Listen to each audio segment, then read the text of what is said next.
Hi, I'm Trevor Elbourne, ATOMOS CEO. Welcome to IBC.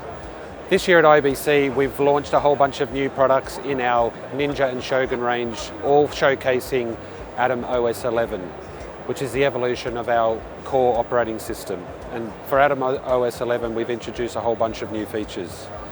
Ninja and Shogun now have the ability to do things like far better false colors. We've introduced EL zone and ARRI false colors for the first time.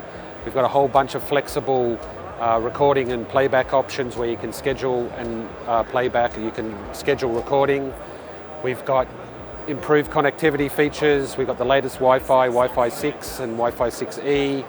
And for the first time this year, we're introducing a brand new feature called Remote View. Remote View is a very flexible remote monitoring feature that allows you to see what's happening on remote locations. It works with our ATOMOS Cloud Studio, and it allows you to send 4 camera feeds up into the cloud. Those camera feeds come from our ATOMOS 11 connected devices, either a Shogun or a Ninja. And once those feeds are up in the cloud, you can then choose one of 4 destinations.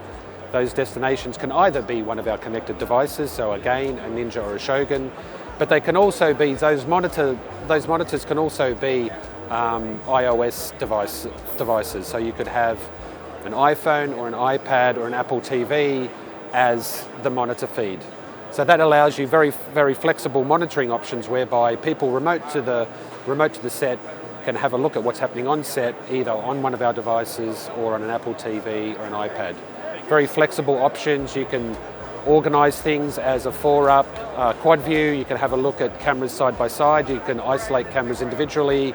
The way you use these tools are very flexible, and they also have overlay options, so you can identify each of the cameras or the talent, so you can overlay all that information on each of the individual camera feeds. And you can also do things like put overlays on top of the entire feed, which allows you to watermark your remote view for security purposes. On top of the new devices, the Shoguns and the Ninjas, we've also got some enhancements to Cloud Studio and our camera to cloud offerings. Back in April at NAB this year, we introduced ATOMOS Edit, which was a completely edit in the cloud browser-based edit solution. At IBC this year, we've announced that our camera to cloud automatic upload from our devices up into the cloud now works with ATOMOS Edit. And what that means is, while you're recording, you can be sending footage live from the camera up into our ATOMOS Edit solution, and editors can begin working on the footage while production is happening. That solution, we've also announced a direct integration into Adobe Premiere. We have a panel now that goes into Adobe Premiere, so the assets that appear in ATOMOS Edit can also be dragged into a project and onto the timeline in Adobe Premiere. So what that allows for is you could do rough cuts quickly from the device up into the cloud using ATOMOS Edit, and then pull those rough cuts into Adobe Premiere for finishing. So there's plenty of new stuff to come and see from ATOMOS. Come and see us at our booth at IBC. Thank you.